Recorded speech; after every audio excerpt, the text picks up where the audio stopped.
Nampally MJ market కూడలిలో Goshamahal BRS నాయకులు BJP MP Tejasvi Surya దిష్టిబొమ్మను దహనం చేశారు. పెద్ద ఎత్తున ర్యాలీతో ఎంజే మార్కెట్ చౌరస్తా వరకు తేజస్వి దిష్టిబొమ్మలతో బీఆర్ఎస్ నేతలు నిరసన వ్యక్తం చేశారు. ఎంతో మంది అమరవీరుల త్యాగఫలం కేసీఆర్ ఆమరణ దీక్షతో రాజ్యాంగబద్దంగా ఏర్పడిన తెలంగాణ రాష్ట్రాన్ని ఒక ఎంపీ అయి ఉండి శత్రుదేశం పాకిస్తాన్ తో పోల్చడం దేశద్రోహంగా పరిగణించాలని గోషామహల్ బీఆర్ఎస్ నాయకులు డిమాండ్ చేశారు. బీజేపీ పెట్టిన 2 బిల్లులపై చర్చ పెట్టకుండా తేజస్వి కావాలని ఏపీ ముఖ్యమంత్రి చంద్రబాబుతో కుమ్మక్క ఈ విధంగా విషం కక్కాడని మండిపడ్డారు.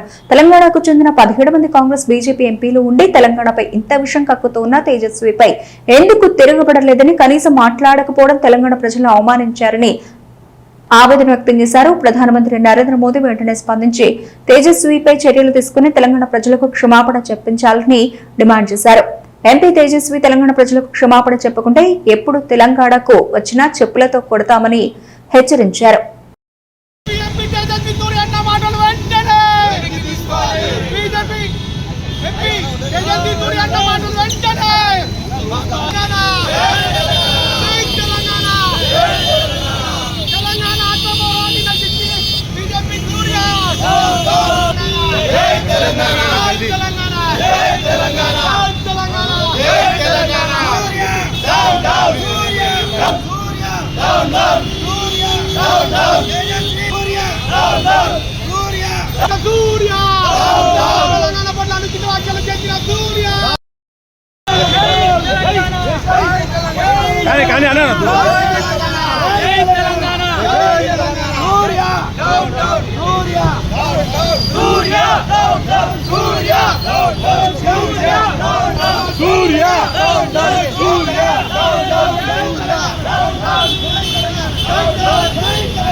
सामने जाकर निरसन प्रदर्शन करते गांडों के सर हम लड़के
जय केसीआर बीजेपी बीजेपी बीजेपी